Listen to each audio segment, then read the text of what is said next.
Anda masih menyaksikan Breaking News TV One dan telah bergabung bersama kami malam hari ini pengamat Timur Tengah ada Pak Anan Nurdin yang akan mengulas mengenai kondisi terkini di Gaza, Palestina di tengah gencatan senjata melalui stasiun televisi Al Jazeera Arabic. Selamat malam Pak Anan, silahkan untuk ulasannya. Selamat malam. Iya.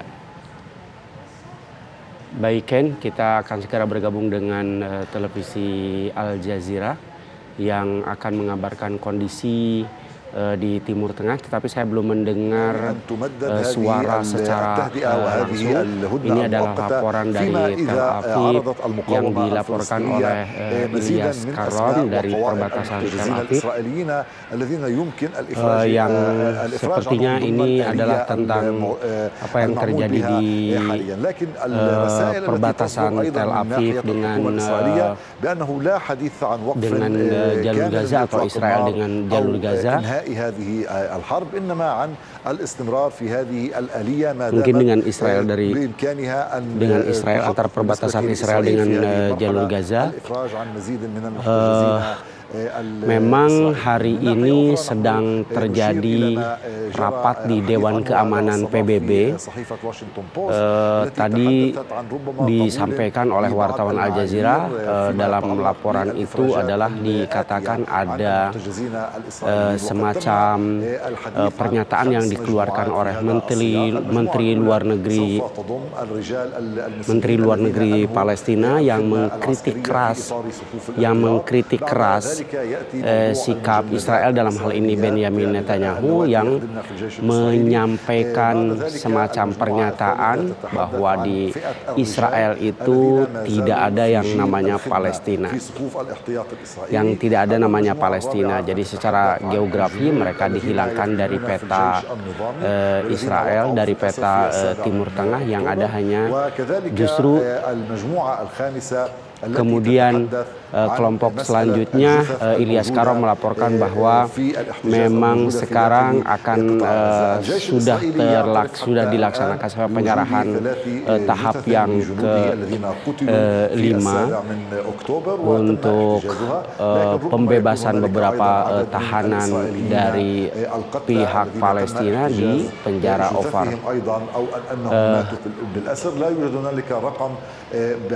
Memang yang menjadi permasalahan adalah angka yang pasti untuk pembebasan dari penjara tersebut, bahwa apalagi list para tahanan itu memang menjadi semacam perdebatan yang sangat kuat antara kedua belah pihak, karena diberitakan apakah yang akan dibebaskan itu adalah anak-anak atau perempuan, atau boleh juga dibebaskan dari kelompok orang-orang yang berafiliasi dengan kelompok perlawanan seperti dengan Hamas dan faksi yang lainnya.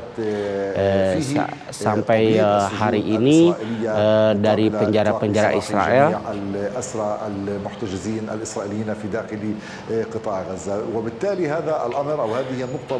yang menjadi permasalahan juga mempersulit hubungan kedua belah pihak dan persetujuan kedua belah pihak. Tetapi Israel memang tidak sama sekali berkurang dari niat mereka, yaitu tujuan perang mereka, yaitu bagaimana mereka mengatasi Hamas secara keseluruhan tanpa kecuali. Mereka membumi hanguskan Hamas di jalur Gaza, sehingga mereka dikatakan memang tidak akan mengakhiri perang ini di jalur Gaza walaupun terjadi gencatan senjata seperti yang mereka setujui sekarang ini. Maka prioritas utama adalah para tawanan ini adalah bagaimana mereka Israel harus membumi hanguskan Hamas. Cuman permasalahannya adalah apakah Israel bisa mengatasinya, apakah Israel bisa mendapatkan semua tujuan-tujuan politik mereka di jalur Gaza. Tetapi sekarang adalah semacam tekanan Amerika yang sangat kuat kepada Israel ketika perang ini, termasuk termasuk bahwa ini berkaitan dengan biaya perang yang dikatakan sekarang sedang didiskusikan di Parlemen Amerika Serikat untuk menyetujui menyetujui bantuan yang angka yang sekitar 15 miliar dolar Amerika Serikat. Amerika Serikat terus melakukan tekanan juga kepada Israel apakah mereka bisa melaksanakan atau bisa melakukan perang lagi untuk mengatasi atau mencapai target-target mereka atau tidak.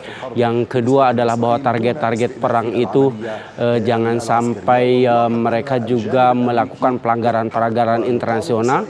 Bagaimana mereka bisa mencapai target-target itu tanpa melalui perang darat di jalur Gaza. Maka mereka harus mengikuti peraturan-peraturan perang internasional, bahwa hal tersebut memang menjadi perhatian dunia internasional, dan inilah yang dilakukan, tekanan-tekanan yang dilakukan oleh Amerika kepada pihak Israel. Bahkan Amerika juga menekan bahwa mereka tidak boleh mengusir orang-orang Palestina dari rumah-rumah mereka, dan kemudian mereka juga tidak diperbolehkan untuk mengusir seperti yang terjadi pada tahun 48, yaitu Nakbah, mengusir orang-orang dari jalur Gaza bagian utara ke tempat yang lainnya. Hal ini memang menjadi hal-hal yang bahan-bahan yang didiskusikan untuk melanjutkan gencatan senjata. Mungkin Israel juga sebenarnya menerima usulan-usulan yang disampaikan oleh Amerika Serikat terhadap bagaimana mereka bisa mengatasi masalah Hamas, bisa mengalahkan Hamas dan bisa menghilangkan Hamas dari jalur Gaza tanpa melakukan perang besar seperti yang sudah terjadi 50 hari yang lalu, sejak 7 Oktober sampai beberapa hari yang lalu. Dikatakan bahwa masalah-masalah ini memang disampaikan langsung oleh Amerika Serikat melalui diskusi tentang Palestina dan bagaimana menjadikan jalur Gaza ini tanpa senjata sama sekali, melucuti seluruh persenjataan dari jalur Gaza, tidak mengizinkan apapun berbentuk ke senjata atau bahan-bahan persenjataan bisa masuk ke jalur Gaza. Hal-hal seperti ini memang, hal-hal detail seperti ini memang masuk ke beberapa permasalahan atau beberapa detail-detail untuk melakukan gencatan senjata permanen. Yang menjadi masalah juga adalah daripada Hamas itu sendiri, bahwa Hamas masih mempunyai kekuatan militer, mempunyai kekuatan persenjataan. Nah, permasalahannya apakah ada inisiatif untuk menjadikan mereka ini sebuah organisasi politik saja tanpa menjadi organisasi militer. Siapa sebetulnya akan bertanggung jawab nanti di Gaza setelah perang ini? Kalau Hamas misalnya dilucuti, apakah mereka akan menjadi semacam pemerintahan sipil yang akan menangani atau menguasai jalur Gaza, atau Israel mengusulkan hal yang lain? Tetapi memang dari Israel secara detail mengatakan bahwa mereka ingin semacam menghapus Hamas dari peta Palestina. Semua dialog-dialog sepertinya Israel tidak menginginkan keberadaan Hamas secara keseluruhan, karena mereka memang mempunyai kekuatan militer yang mungkin sangat mengkhawatirkan apa yang terjadi 7 Oktober kembali terjadi.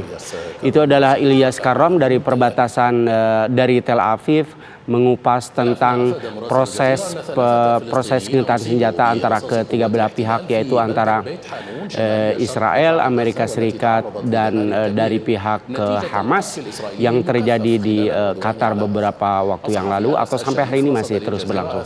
Ken. Oke. Baik Pak Anan, kita tahan dulu. Tentu kita masih akan melanjutkan untuk memantau terus bagaimana situasi terkini di Gaza, Palestina melalui ulasan di Al Jazeera Arabic Televisi. Usai jeda kami kembali untuk Anda.